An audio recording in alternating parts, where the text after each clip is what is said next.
नहीं, आप देखिए, ये निश्चित तौर से पूरी सत्ता का दुरुपयोग किया इन्होंने। चंदा दो धंधा लो, चंदा दो धंधा लो, चंदा दो धंधा लो, ये चंदा और कहां कहां से इन्होंने लिया। आप पूरे देश के लोग हैरान हैं कि जो पार्टी गौ भक्त बनती है, जो पार्टी गौ माता कहती है, गौ की सेवा करने की बात करती है जनता से, और वो पार्टी ने बीफ की सबसे बड़ी जो सप्लाई वाली कंपनी है, बीफ कंपनी, जो गौ मांस की सप्लाई करती है, गौ मांस भेजती है, उस कंपनी से चंदा खाया है भारतीय जनता पार्टी ने। और पाकिस्तान की कंपनियों से पैसा लिया है इन लोगों ने।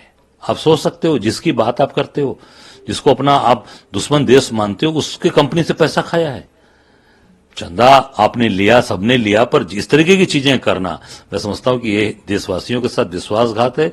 और देशवासियों के साथ जो आप गौ माता की रक्षा करने की बात करते हो, इसका मतलब आपका दोहरा चरित्र, और पूरी तरीके से जो एक दोहरा चरित्र है वो देश की जनता के सामने आ गया। इलेक्टोरल वोट के माध्यम से मैं माननीय उच्चतम न्यायालय को धन्यवाद देना चाहता हूं कि जिन्होंने ये पूरी तरीके से इन दबाव बनाया कि आप चीजें सार्वजनिक एसबीआई करे, और उसमें भी एसबीआई ने काफी टाल मटोल करने का प्रयास किया कि पर माननीय उच्चतम न्यायालय के आदेश से अंतर्गत इनको वो सारी इलेक्ट्रो बॉन्ड्स देने पड़े।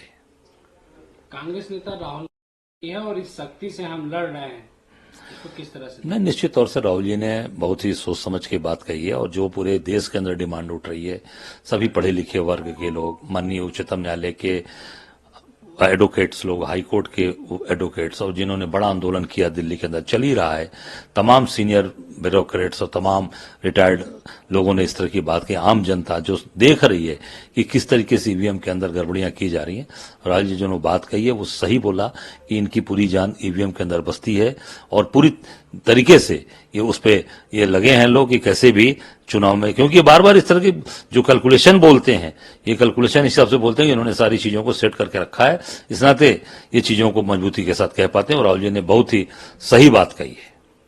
सरकार एसबीआई और आईटी की रेट जो है पढ़वाई जाती है, विपक्षियों पे दबाव बनवाया जाता है, इसका शक्ति के रूप में प्रयोग हो रहा है।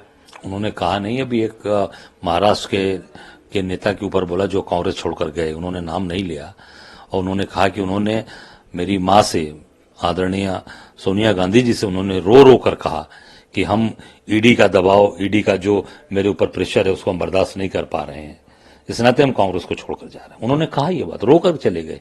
आप सोचिए, आप ऐसे कितने लोग होंगे, हजारों की संख्या है जो दबाव में जा रहे हैं। उत्तर प्रदेश के कई बड़े नेता भी जो ज्वाइन किए हैं वो सब ईडी के दबाव में गए हैं।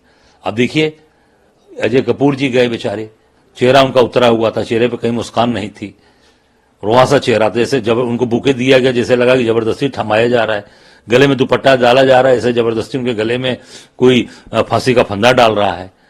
तो ये सारी चीजें, मतलब इसका मतलब कि कहीं ना कहीं दबाव, प्रेशर, और चेहरा उतरा हुआ है, चेहरे पे कोई हंसी नहीं है, कोई मुस्कान नहीं है।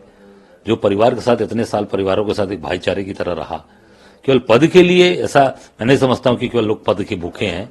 कहीं ना कहीं उनको लगता है कि नहीं, आज हम अपना मान सम्मान हमारा गिर रहा है, और प्रतिष्ठा हमारी गिर रही है, उसके बाद भी वो निर्णय लेना पड़ रहा है। कहीं ना कहीं ये पूरा दबाव है, सरकारी एजेंसियों का दबाव है, इस नाते लोग जा रहे हैं। सर, प्रधानमंत्री आने वाले हैं, पूरा देश कह रहा है कि 400 के पार इस बार विकसित भारत आएगा। इस बार जो संयोग बन रहा है वो मोदी जी के खिलाफ संयोग बन रहा है। मैं बताना चाहूंगा, इन्होंने जो भी काशी में जाकर बाबा विश्वनाथ की तरह जाकर अपना श्रृंगार कराया है, तो निश्चित तौर से उसका पूरा भुगतान इनको करना पड़ेगा। और महादेव की जो तीसरी नेत्र है ना, वो बड़ी, बाबा विश्वनाथ की कृपा, मैं समझता हूं कि तीसरी नेत्र बड़ी खतरनाक होती है, और ये जो उन्होंने अपना श्रृंगार कराया है वो उनको जरूर, मैं समझता हूं कि उसका उनको प्रायश्चित करना पड़ेगा। महाराष्ट्र में सर, भारत राष्ट्र अध्यक्ष अखिलेश यादव ने भारत जोड़ो न्याय यात्रा की तारीफ की, लेकिन वहां पे व्यस्तता के कारण शामिल नहीं हुए। भाजपा कह रही है कि कहीं न कहीं गठबंधन में फूट नजर आ रही है। भाजपा का काम ही यही है। भाजपा का काम तो अपना काम करो, जो आपको काम मिला है, बेरोजगारी दूर करो, महंगाई दूर करो, जो सिपाही भर्ती आपने कराया, गुजरात से लेकर यूपी तक आपने आपकी गोदाम से पर्चे लीक हो रहे हैं, उस पर ध्यान दो। मेरी जहां तक जानकारी है पूरा गठबंधन एकजुट है, और अखिलेश जी कहीं व्यस्तता के कारण या कुछ ऐसी चीजें नहीं, उन्होंने बाकायदे पत्र लिखकर, लेटर लिखकर तारीफ की है और उसमें उन्होंने प्रशंसा की है राहुल जी की। तो मैं समझता हूं कि ये भारतीय जनता पार्टी की जो दूषित मानसिकता है वो सामने आती है। सर कपिल निश्चित तौर से अब जो उन्होंने कहा है, इतने विद्वान वकील हैं तो उनकी कुछ सोच समझ के ही बोला होगा। सर जदयू नहीं, जो ये तो ध्रुवीकरण की चीजें ही चल रही हैं। चुनाव 2019 में कानून बना और 2024 में लागू किया जा रहा है। तो मैं समझता हूं कि ये पूरी तरीके से इसको केवल और केवल ध्रुवीकरण की राजनीति है और ध्रुवीकरण करना चाहते हैं ये लोग।